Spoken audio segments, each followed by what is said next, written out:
علیکم۔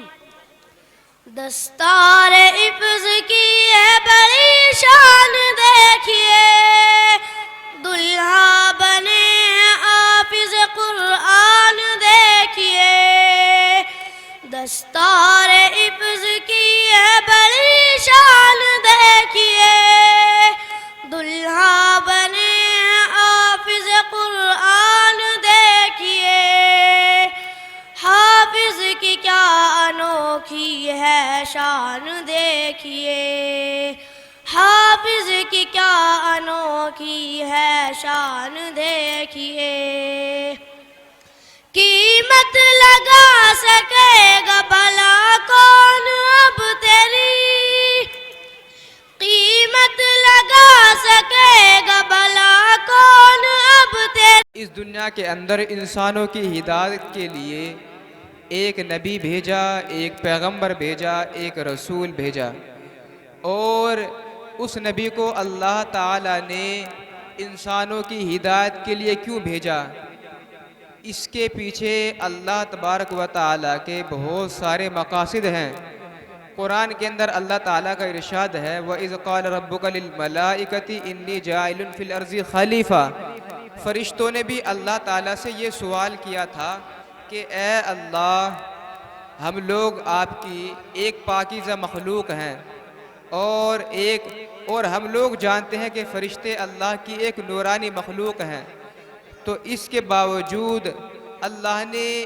ایک ایسی مخلوق کیوں بنائی کہ جس کے اندر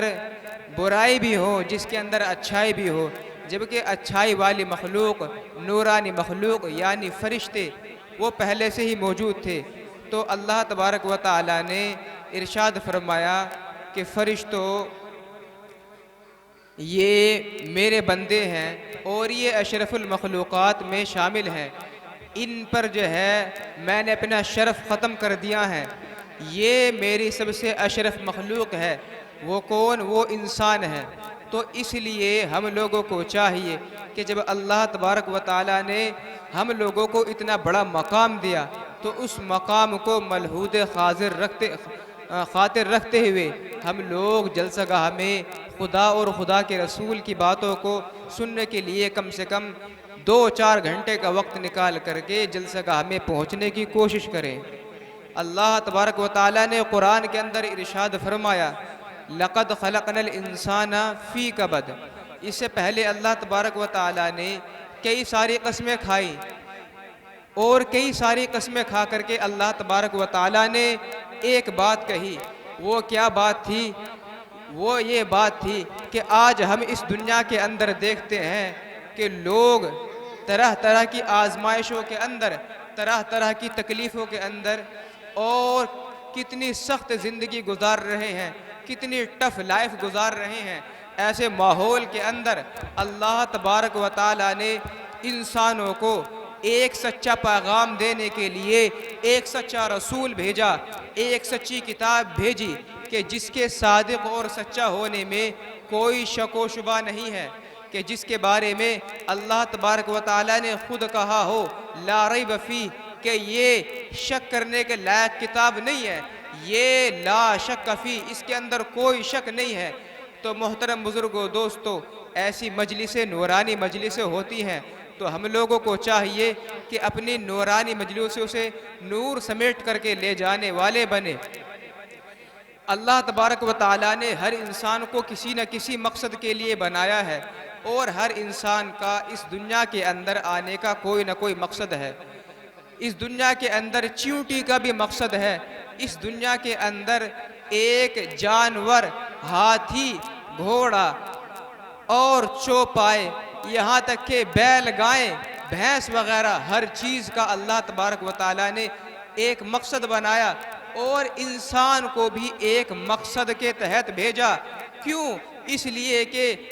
یہ سوال انسانی ذہن کے اندر آ سکتا ہے، انسان یہ سوچ سکتا ہے کہ میں اس دنیا کے اندر کیوں آیا، مجھے اس دنیا کے اندر کس نے بھیجا، میں اس دنیا کے اندر کیا کرنے کے لیے آیا۔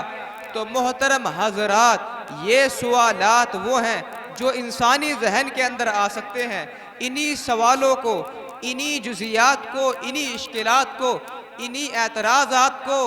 اللہ تبارک و تعالیٰ نے دور کرنے کے لیے قرآن کریم کے اندر ایک آیت نازل کی، وَمَا خَلَقْتُ الْجِنَّ وَالْإِنسَ إِلَّا لِيَعْبُدُونَ، کہ میں نے جن اور انسانوں کو اپنی ہی عبادت کے لیے بنایا ہے اور اپنی ہی بندگی کے لیے پیدا کیا ہے۔ محترم حضرات، ہر چیز کا مقصد ہے، ہمارا مقصد خدا کی بندگی ہے۔ ہماری بندگی ایسی ہونی چاہیے کہ ہماری بندگی ہر چیز کے اندر جھلکتی ہو، ہمارے چلنے کے اندر، ہمارے بولنے کے اندر، ہمارے کھانے کے اندر، ہمارے سونے کے اندر، ہماری گفتار میں، بود و نشید میں، ہماری ہر چیز کے اندر اللہ تبارک و تعالیٰ کی نورانیت، اللہ تعالیٰ کی بندگی اور اللہ تعالیٰ کی عبادیت، اور ہم اللہ کی مخلوق ہیں، یہ ساری چیزیں ہماری زندگیوں کے اندر جھلکتی ہو۔ تو محترم حضرات، ہمیں ایسا بننے کی ضرورت ہے، کیونکہ ہم اللہ کے بندے ہیں اور بندگی عاجزی کو کہتے ہیں، تو اس لیے ہم لوگ اللہ کا عاجز بندہ بن کر کے دکھائیں۔ اگر ہم اللہ کے سامنے نہیں جھکیں گے، اگر ہم لوگ اللہ کی نہیں مانیں گے، اگر ہم لوگ اللہ کے نبی صلی اللہ تعالی علیہ وسلم کے بتائے ہوئے طریقے پر نہیں چلیں گے، تو محترم بزرگوں، پھر ہمیں دوسروں کی بات ماننی پڑے گی، پھر ہمیں اپنے سے کمزور لوگوں کی بات ماننی پڑے گی، پھر ہمیں دنیا کے سامنے جھکنا پڑے گا، پھر ہمیں غیروں کی جوتیاں کھانی پڑیں گی۔ کیوں؟ اس لیے کہ ہم لوگوں نے خدا کی لا ریب شک، جس کے اندر کوئی شک نہیں، ایسی محفوظ کتاب سے ہم نے منہ موڑ لیا ہے۔ تو محترم حضرات، اگر ہم چاہتے ہیں کہ اپنی زندگی کو ایک باوقار اور باعزت زندگی بنانے والے بنے، تو اس کے لیے ہم لوگوں کو اپنے آپ کو قرآن کے مطابق ڈھالنا ہوگا، قرآنی سوچ کے مطابق اپنی فیملی کا، اپنے سسٹم کا، اپنے معاشرے کا، اپنے زمانے کا، اپنے ماحول کا، اپنی گلی کا، اپنے محلے کا، اپنے بچوں کا، اپنے نوجوانوں کا، اپنے بوڑھوں کا، ہر کسی کا ذہن قرآنی ذہن بنانا ہوگا، تب جا کر کے ہم لوگ اللہ تبارک و تعالیٰ کے بندگی کے لائق بن سکیں گے۔ ورنہ محترم بزرگوں، دنیا کے اندر انسان آتے ہیں، چلے جاتے ہیں، ہر انسان دنیا کے اندر آیا اور اس کو جانا ہے،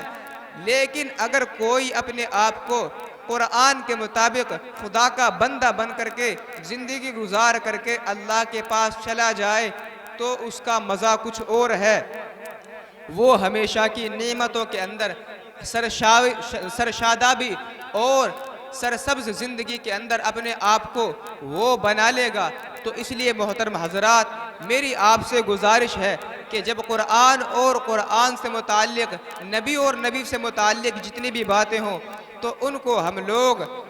بڑے غور کے ساتھ سننے کی کوشش کریں،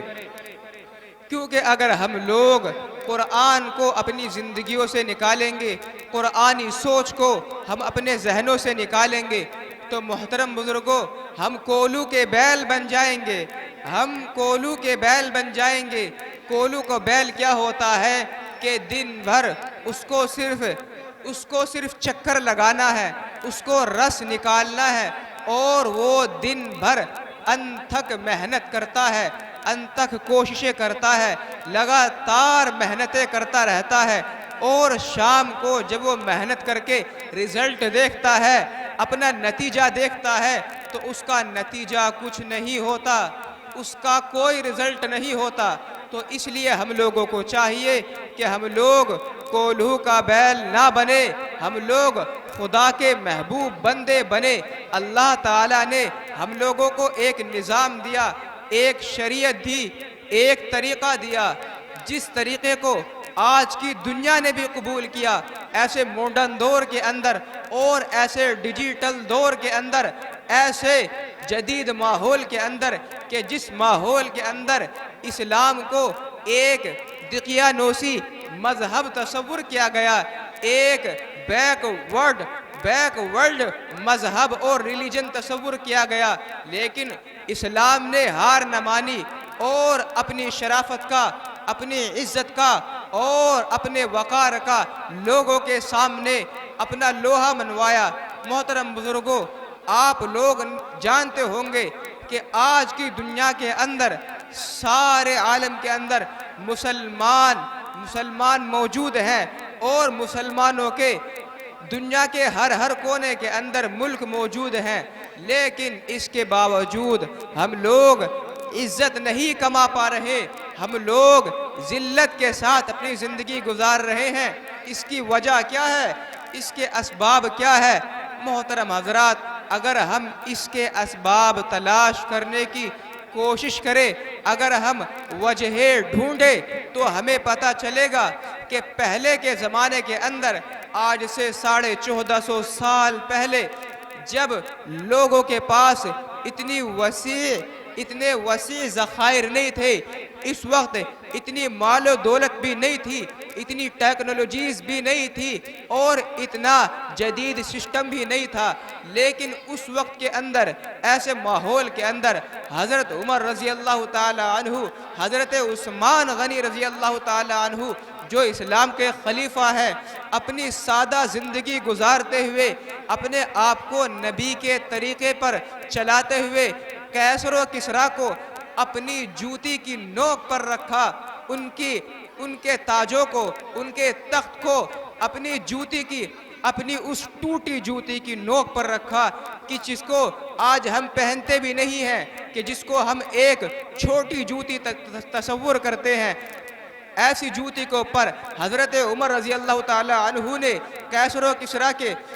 تاج و تخت کو، ان کی شان و شوکت کو رکھا۔ کیوں؟ اس لیے کہ ان حضرات کے اندر اللہ اور اللہ کے رسول کا بتایا ہوا طریقہ، قرآن کی سکھائی ہوئی معلومات اور اللہ کا سمجھایا ہوا نظام، اللہ کے رسول کے ذریعے سے بتائی گئی شریعت ان کے سینوں کے اندر پیوست ہو چکی تھی۔ وہ خدا کے نور کے ساتھ ساری دنیا کا ٹریول کرتے تھے، وہ خدا کی نورانیت کے ساتھ ساری دنیا کے اندر اسلام کو پھیلانے والے بن گئے۔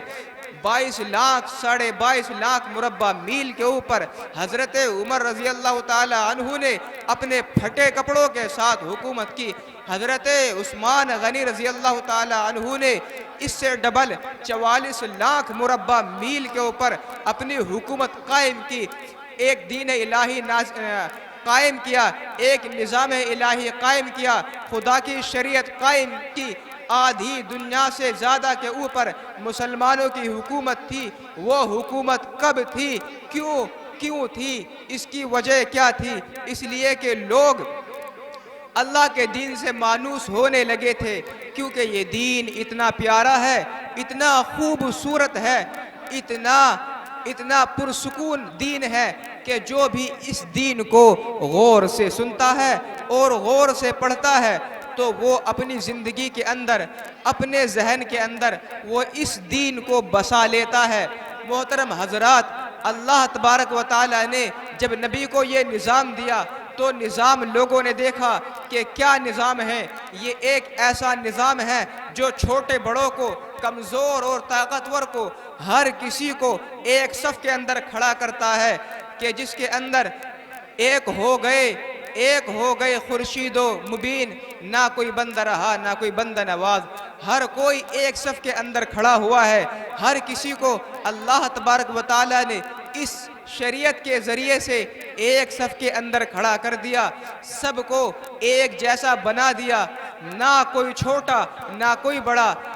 اللہ تبارک و تعالی نے غریب کی بھی وہی عزت رکھی، امیر کی بھی وہی عزت رکھی۔ تو محترم حضرات، یہ قرآن کی برکت ہے، یہ قرآن کا بتایا ہوا اسلوب ہے، کہ جس کی وجہ سے دنیا کے اندر ایک ایسا طریقہ اور ایک ایسا نظام قائم ہوا کہ جس نے ہر انسان کو، ہر کالے کو، ہر گورے کو ایک صف میں کھڑا کر دیا۔ محترم حضرات، جب یہ نظام دنیا کے اندر آیا کہ ایک نظام ایسا ہے کہ جو ہر کسی کو ایک مانتا ہے، تو ہر کسی کے اندر اس کی محبت رچنی بسنی شروع ہو گئی۔ ہر کوئی اس کا اس کا داعی اور شیدائی بننے لگا، ہر کسی کے اندر اس کی محبت اور اس کی الفت سجنے لگی۔ تو محترم بزرگوں اور دوستوں، ہم لوگ اگر ہم اس دین کو اپنی زندگیوں کے اندر نہیں اتاریں گے، اپنے آپ کو اس کے مطابق نہیں ڈھالیں گے، تو اور دنیا کی طرح جس طریقے سے اسپین کے اندر سے مسلمانی نظام گیا، اسلامی نظام گیا، ایک دینی نظام وہاں پر قائم تھا، آج سے پرانے زمانے کے اندر، آج سے 600 سال پہلے، 650 سال پہلے وہاں پر ایک دینی نظام قائم تھا، لیکن وہاں کے لوگوں نے قرآن سے روگردانی کرنی شروع کر دی، اللہ کے احکام سے منہ پھیرنا شروع کر دیا اور اللہ کے بتائے ہوئے طریقے کو چھوڑنا شروع کر دیا، اور لوگ ڈانسوں کے اندر اپنا وقت دینے لگے، کلبوں کے اندر اپنا وقت دینے لگے، اور بے حیائی کے کاموں کے اندر حصہ لینے لگے، اور دینی ماحول کے اندر، دینی مجلسوں کے اندر بیٹھنا چھوڑ دیا، اللہ کی رحمتوں کو سمیٹنا چھوڑ دیا، لوگوں کے اندر عیاشیاں آنی شروع ہو گئی۔ تو اللہ تبارک و تعالیٰ نے، کیونکہ اللہ تبارک و تعالیٰ نے قرآن کے اندر کہا کہ مجھے کسی کی ضرورت نہیں ہے، ہر کسی کو میری ضرورت ہے، یہاں تک کہ صحابہ کو بھی ٹارگیٹ کر کے اللہ نے کہا کہ اگر تم لوگ دین کی محنت کرو گے ٹھیک ہے، ورنہ میں دوسری قوم لے آؤں گا جو میرے دین کی محنت کرے گی اور میں تمہیں پیچھے کر دوں گا۔ تو اس سے پتہ چلتا ہے کہ ضرورت اللہ کو نہیں، ہم لوگوں کو اللہ کی ضرورت ہے،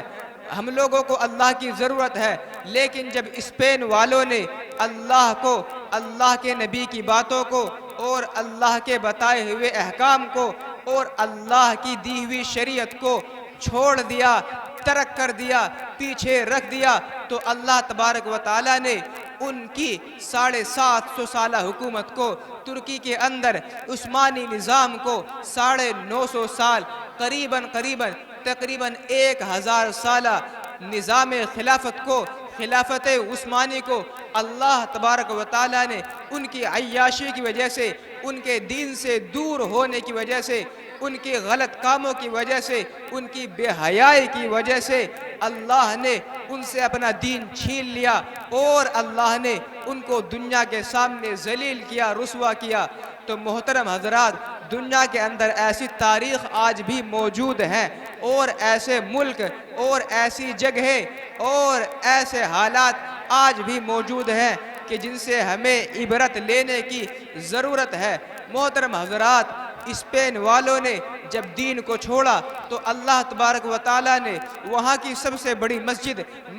قرطبی کو، وہاں کو ان لوگوں سے اس مسجد کو چھین لیا۔ اللہ تبارک و تعالیٰ نے ان کے ہاتھوں سے دنیا کی چوتھی سب سے بڑی مسجد کو چھین لیا۔ ایک مسلمان نے اپنے ہاتھ سے مسجد بنائی، مسلمانوں نے اپنا چندہ جمع کر کے، اپنا فنڈ جمع کر کے ایک مسجد بنائی، اتنی بڑی، اتنی شاندار، اتنی عالی شان مسجد بنائی، مسجد قرطبی۔ لیکن کیا ہوا، جب مسلمانوں کے اندر بے حیائی آئی تو ایسی شاندار مسجد، ایسی شاہکار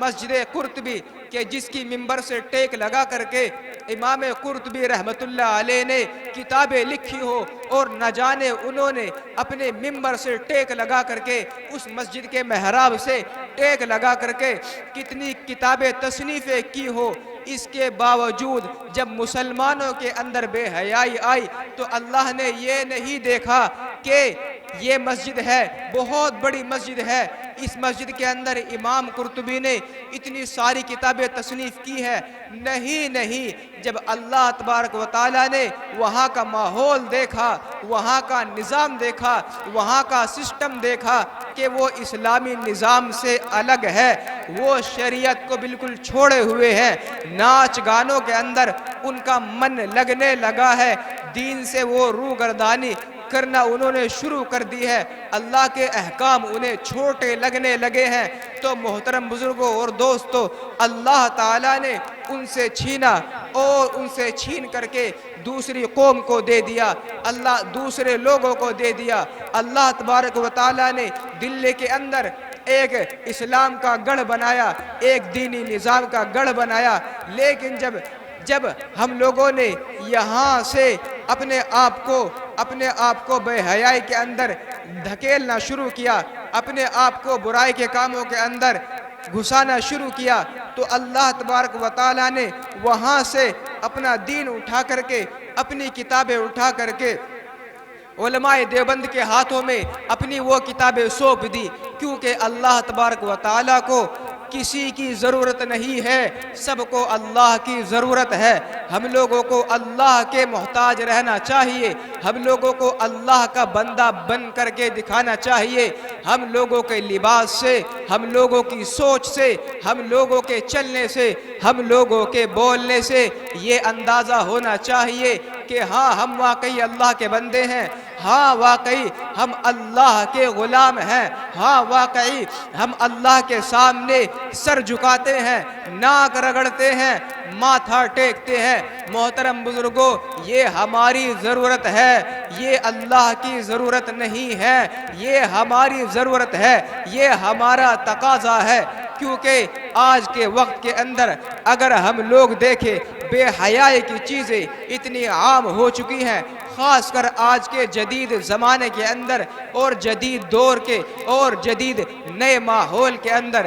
بے حیائی کی جب چیزیں عام ہو چکی ہیں، بے حیائی کے کام استوار ہو چکے ہیں، تو ایسے ماحول کے اندر دین کو بچانا، اپنے بچوں کے ذہنوں کو پاک صاف کرنا، اپنے بچوں کے دلوں کے اندر، ان کے سینوں کے اندر قرآن پاک کو اتارنا، ان کے لب و لہجے کے اندر اسلامی شناخت، تہذیبی شعار اور مقدس چیزوں کا ان کی الفاظ سے، ان کی زبان سے، ان کے الفاظ میں ادا ہونا، یہ محترم بزرگوں دوستو آج کے زمانے کا بہت نازک کام ہے، جس کو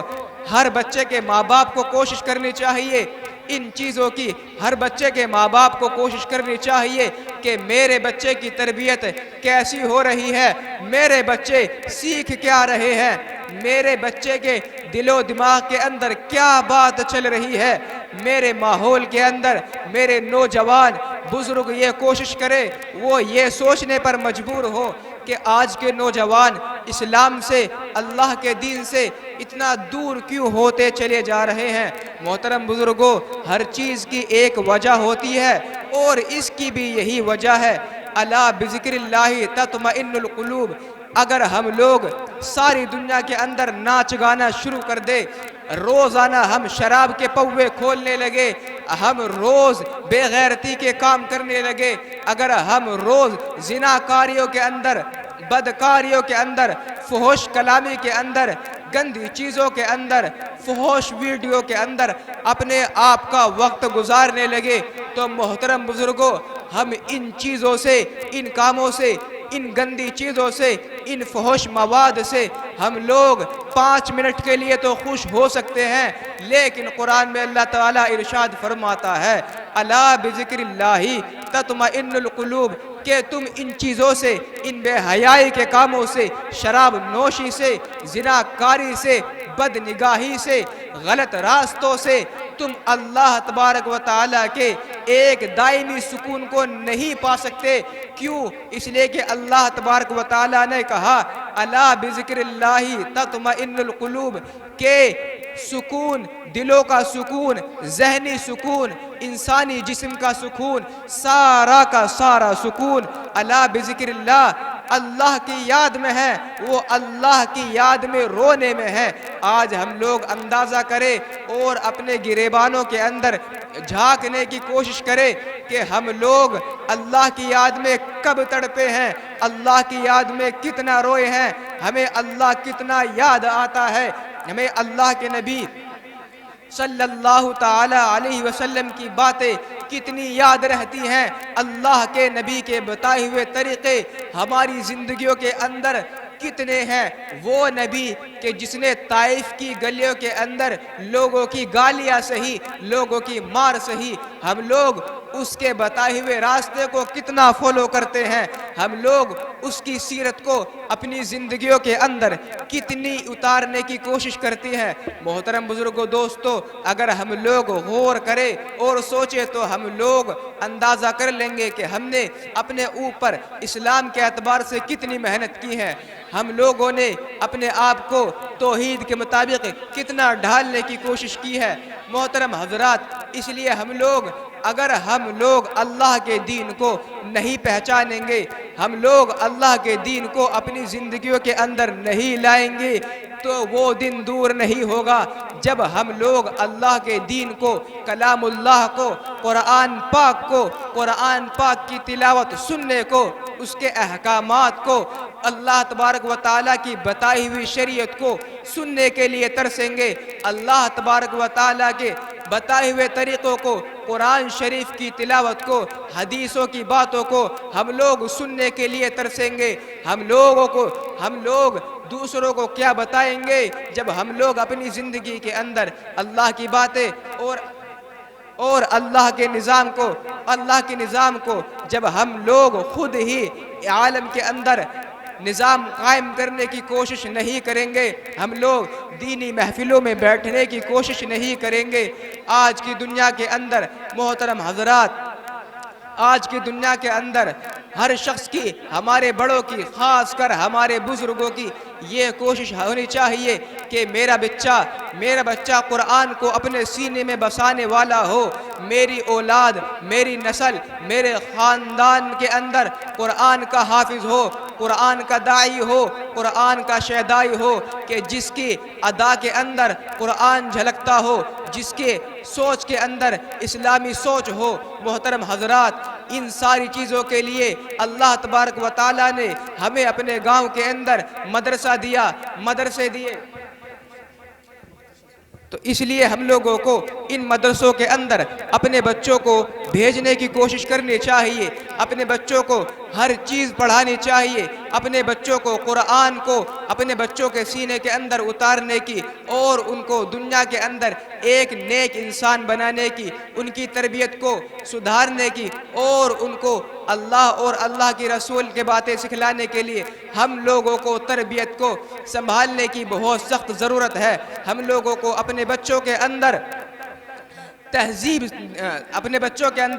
تہذیب دکھانے کی اور سنبھالنے کی ہمیں بہت زیادہ کوشش کرنی چاہیے، اور ہم لوگوں کو اپنے بچوں کو قرآن شریف پڑھانے کی اور دینیات پڑھانے کی اور دینی اسلامی کتابیں پڑھانے کی اور اس کے مطابق اپنا ذہن بنانے کی کوشش کرنی چاہیے۔ یہ آج کے وقت کی ہم سب مسلمانوں کی بہت ضرورت ہے۔ الحمدللہ بچے پڑھتے ہیں اور ہمیں بچوں کو اور زیادہ پڑھانے کی کوشش کرنی چاہیے۔ اللہ تبارک و تعالی ہم لوگوں کو دین کے مطابق اپنی زندگی گزارنے کی اور اپنے بچوں کو دیندار بنانے کی، ان کی تربیت دین کے مطابق کرنے کی کوشش اللہ تبارک و تعالی توفیق عطا فرمائے۔